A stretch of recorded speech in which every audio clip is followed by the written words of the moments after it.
Taifa letu. Bana, mmechangamka sana kwa kweli, nimefurahi. Tulikuwa tunaendelea na ratiba yetu kama mnavyoona. Kuna mtu ni sawa tuna klabu yetu ya mambo ya ukatili hapa shuleni. Tunayo klabu ya kudhibiti mambo ya ukatili na kutoa taarifa, si ndio hivyo?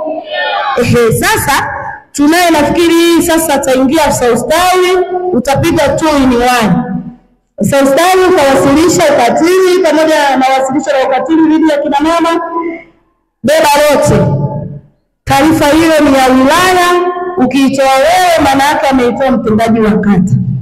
Kwa hiyo tunakuomba usimame tu kwa heshima na taadhima, dada yangu Aminani, uweze kutuambia hali ikoje kwa kipindi cha mwaka mzima na tunavyoendelea, hali imekaa vipi kuhusu ukatili wa wanawake, watoto, ubaguzi wa watu wenye ulemavu, hivyo yani. Kwa hiyo tukae mkao wa kula tuweze kumsikiliza dada yetu afisa ustawi. Mwasibu wa Shiviawata, karibu sana, tunatambua upo wako, tutakula kwa sababu upo. Asante sana MC, asante kaka yangu Jeremia.